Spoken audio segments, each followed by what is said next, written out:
তুমি জানো বিয়ের আগে আমি যখন রাগ হইতাম ঘরের সবাই আমাকে খাওয়ানোর জন্য কত টেনশনে থাকতো। তুমি রাগ হইলে আমার ফ্যামিলির সবাইও টেনশনে থাকে, তোমার রাগ ভাঙাবে কি করে? এটা অবশ্য তুমি ঠিক বলছো, আমিও লক্ষ্য করে দেখছি সবাই টেনশনে থাকে। টেনশন কি খালি খালি করে? তুমি রান্না না করলে আমরা খাবো কি?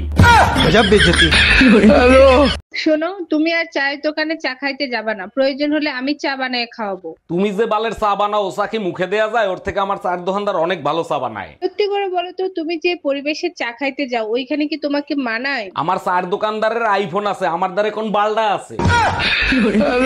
জামাই, তোমাকে বিশ্বাস করে আমি ঘরে রেখে গেছি, তুমি নাকি আমার ছোট মেয়ের সাথে কি নাকি করছো।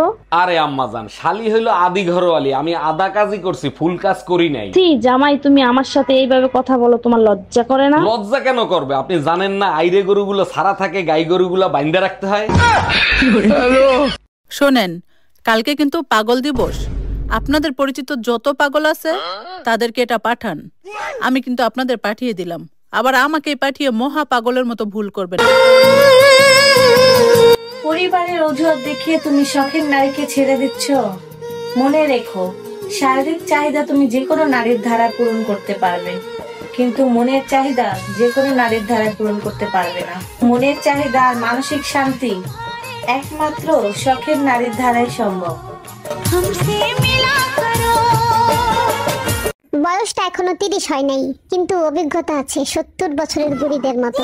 কি শুনবেন? হাঁটতে যাইতে পারি না, কোমর ব্যথা করে, বসলে আর উঠতে পারি না, হাঁটু ব্যথা করে, সারাদিন ব্যাক পেইন হইতেই থাকে, পিঠের ব্যথায় রাইতে ঘুমাইতে পারি না। ব্রেন কয় তুই তো বুড়া হয়ে গেছ।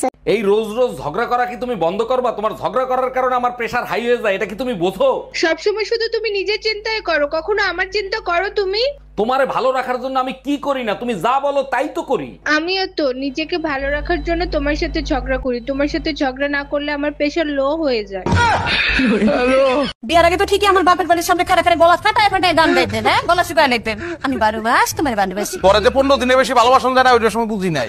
এটা 12 মাস রোগী, 12 মাস তো সর্দি কাশি সেটাই গেছে। তো আমার শ্বশুরে একটা অসুখের গোডাউন আমারে গোছাই দিছে। এত এত মানুষ কত সুন্দর নিরিবিলি মরে যাইতেছে, আদিম কুল চলে যাইতেছে, দাফন কাফন হয়ে যাইতেছে, খালি আমার গুলি মরে না। তোমার মাঞ্জের বেতনা জবর বসছে রে। সারাটা দিন সোফায় বইয়া ইন্ডিয়ান সিরিয়াল দেখলে মানজার ব্যথা ভালো হইব। বাজান, চোখের ছানিটা কাটাবি না? চোখের ছানি কাটায় কি করবা তুমি? মোবাইলে নায়িকা কো ডেন্স দেখবা, ডেন্স এক কত কপ করে। পরকালের কথা চিন্তা করো। সকালবেলা ঘরের থেকে বাইরে একটা ঠান্ডা মাথায়, আর আমার বাইরে খক্কর খক্কর খক্কর খক্কর। আল্লাহর রাস্তায় তোরা অনুরোধ করি, তুই খালি কাশি শুটটা চেঞ্জ কর। খবরদার খবরদার খবরদার, আমি বাইরে এলি তার মধ্যে এইবার দেও